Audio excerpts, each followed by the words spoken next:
Hey, good afternoon, ladies and gentlemen. It's yours truly, Asher J. Bell with Realty One Group Zoom and ABELL Realty. So today, it's a beautiful Saturday morning, and I'm sitting here in my home office. As you can see, there's nothing like the comfortability of being able to work from home. Now, there would not be a home office if I didn't own a home.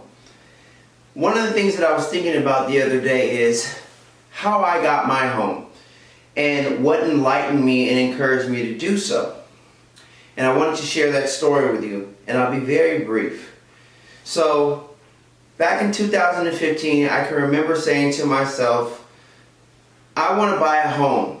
One of the reasons why I wanted to buy a home is I was currently renting, and I was in San Francisco, and as you know, it has one of the highest rents in the country. And I said, I don't want to continue to keep throwing my money away on rent. So I set a goal that I wanted to buy a home within the next 3 to 4 years. And there was some practical steps that I had to take in order to make this dream a reality. Now, the first step was I knew I was going to have to fix my credit. The second step is I had to figure out how I was going to come up with the down payment. And the third step was I had to figure out where I wanted to live. So, first thing that I decided I needed to tackle was establishing my credit and raising my credit score. So the first thing I had to do was I had to get rid of some of the bad debt that I had. Meaning I had to pay down some credit cards.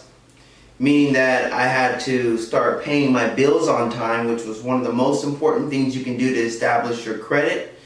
And I didn't want to acquire any other loans under my name. At the time, I had more than enough that I needed to clear up before acquiring new debt. So, first step is clearing up the credit and making sure that you're paying your bills on time and eliminating any bad or derogatory debt that you may have. It took me about 2 years to get my credit to good standings and 3 years to get my credit to really good standings. But it's possible because I did it. From 2015 to 2018, when I bought my house, I raised my score from 580 to 741 when I bought my home. So it's definitely possible. The second step, for me, when I bought my house, I actually chose to utilize my 401k, which was money that I worked for, money that I earned, and money that I saved by working very hard. I worked at a company for close to 5 years, and as you know, I also am in sales. I saved a substantial amount of money in my 401k from my contributions. So what I did is something that you can do as well. If you do have a 401k, you can utilize that towards buying your home. So I withdrew from my 401k. I didn't take a loan out. You can either take a loan or you can do a withdrawal. I took a withdrawal from my 401k, which allowed me to come up with my down payment for the house. Meaning the money that I had saved personally was money that I could use to furnish the house. So I leveraged my 401k, which is my retirement savings account, to buy a home. And I'll shoot another video on how to do that in more detail. So we covered step 1, which was establishing and raising my credit score. We covered step 2, which was how am I going to come up with the money for the down payment to get in the house. And then 3, I had to figure out where I wanted to live. Somewhere that was going to be within my means and somewhere that was affordable. So, coming from San Francisco, I knew that in the Bay Area, for me to get a home that was decent, that wasn't going to need much work, there was going to be a high dollar amount on it. So what I decided to do was to come back to the Central Valley, where I went to middle school and graduated high school from. So I'm currently here in the Central Valley in my house now. And I chose to buy my house here because of the price, and also this is an emerging area.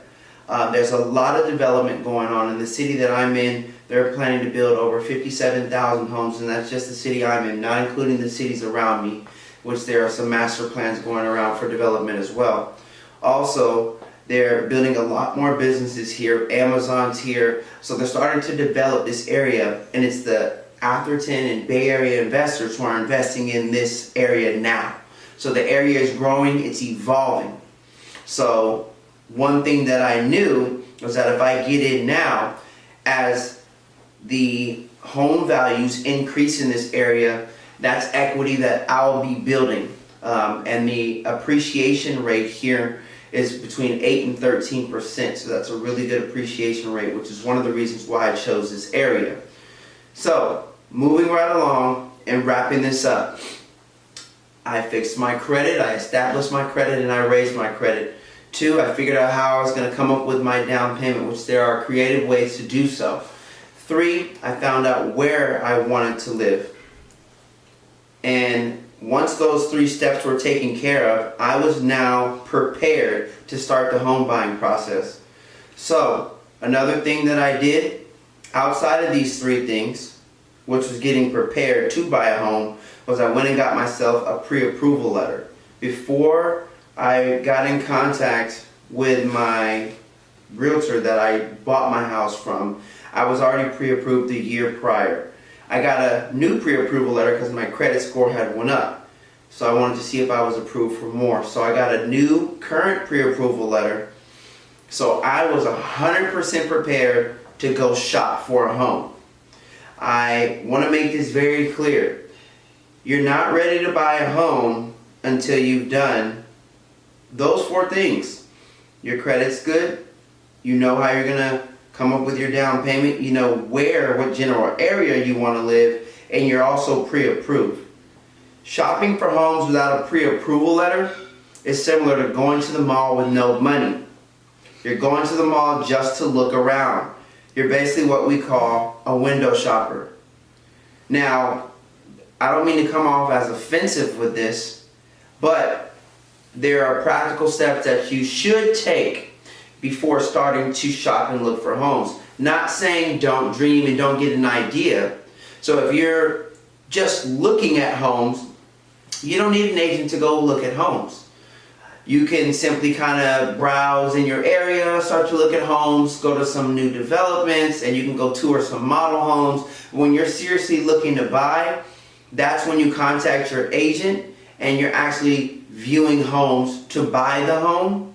You want to make sure you have your pre-approval letter, so you're not going to worry about, are you going to be shopping within your budget, living within your means. So long story short, after following those 4 steps, I was able to find a home in the area that I looked to buy a home. I was able to find a home within my budget and within my means. I was able to make an offer on that home, get an offer accepted on that home, and close escrow in 21 days on my home. And now here I am today, sitting in my home office, enjoying the benefits of home ownership. And not only have I been in my home for 1 year, I built almost $80,000 equity in 1 year, and now I'm making my house a home. There's no better feeling, I'm telling you, there's no better feeling than home ownership, especially if it's the first time. So, thank you so much for spending some time with me today and listening to my story on how I bought a home. The reason I share my story with you is because I want to encourage you that buying a home is possible. And if you don't know where to start, that's where someone like myself would love to sit down with you and talk about it.